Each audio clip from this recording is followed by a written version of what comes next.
Looking at the clavicle from above, we can see that it's slightly S-shaped, with a forward curve to its medial half. At its medial end, this large joint surface articulates with the sternum. At the lateral end, this smaller surface articulates with the scapula. On the underside, massive ligaments are attached, here laterally and here medially. The scapula is a much more complicated bone. The flat part, or blade, is roughly triangular, with an upper border, a lateral border, and a medial border. The blade isn't really flat. It's a little curved to fit the curve of the chest wall. This smooth concave surface is the glenoid fossa. It's the articular surface for the shoulder joint. Above and below the glenoid fossa are the supraglenoid tubercle and the infraglenoid tubercle, where two tendons are attached, as we'll see. A prominent bony ridge, the spine of the scapula, arises from the dorsal surface and divides it into the supraspinous fossa and the infraspinous fossa. At its lateral end, the spine gives rise to this flat angulated projection, the acromion, which stands completely clear of the bone.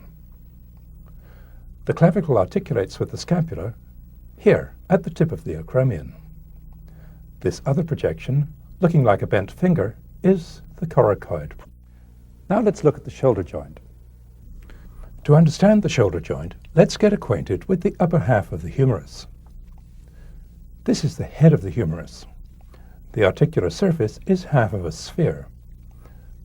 On the anterior aspect is a well-marked groove, known as the bicipital groove, because the tendon of the long head of the biceps runs in it. At the proximal end of the groove are the lesser tubercle and the greater tubercle. Because it's between two tubercles, the bicipital groove is also known as the intertubercular groove. Down here on the lateral aspect of the humerus, almost halfway down the bone, is a rough spot.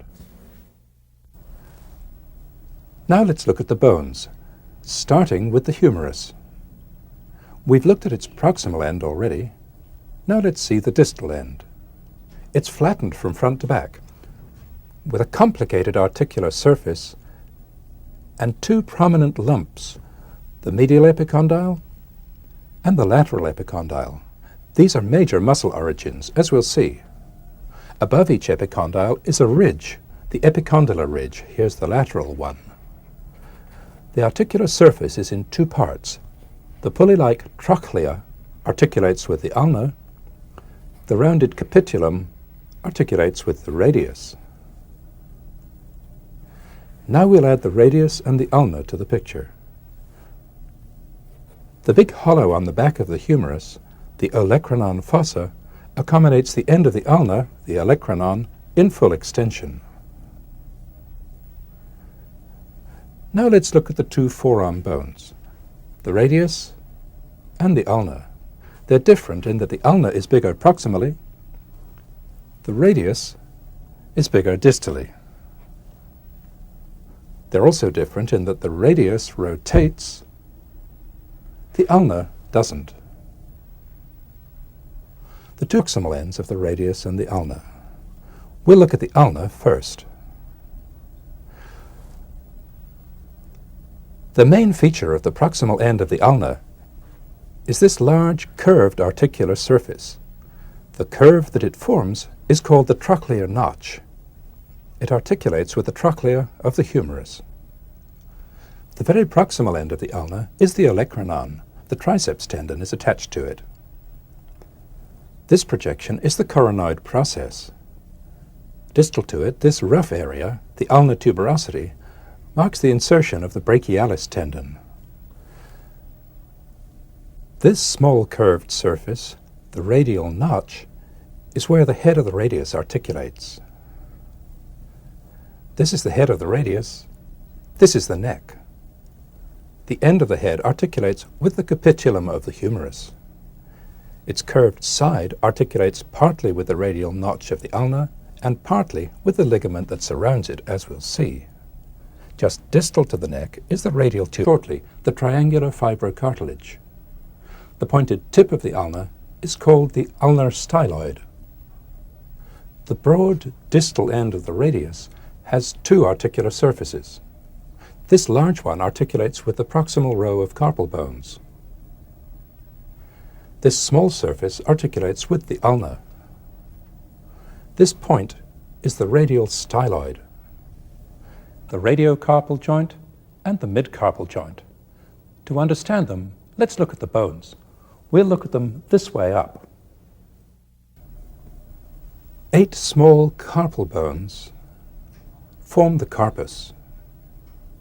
Distal to the carpus are the metacarpal bones, numbered 1, 2, 3, 4, and 5.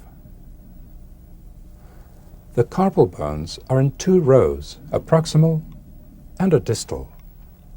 The bones in each row are attached closely to one another. The 4 bones of the proximal row are the scaphoid, the lunate, the triquetral, and the pisiform, which sits by itself on the triquetral.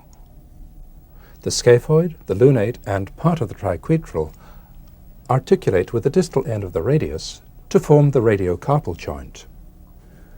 The distal surface of the proximal row forms a deeply concave notch which the bones of the distal row fit into.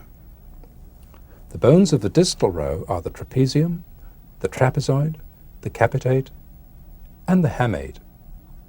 The capitate and part of the hamate project proximally. The bases of the 5 metacarpals articulate with the distal row of carpal bones. The first, the one for the thumb, articulates by itself with the trapezium. The other 4 articulates in a row here. The distal row of carpal bones articulates with the proximal row here to form the midcarpal joint. The projecting capitate and hamate fit into the notch in the proximal row. When flexion and extension occur at the wrist, the movement happens partly at the radiocarpal joint and partly at the midcarpal joint. When radial deviation and ulnar deviation occur, the action happens mainly at the radiocarpal.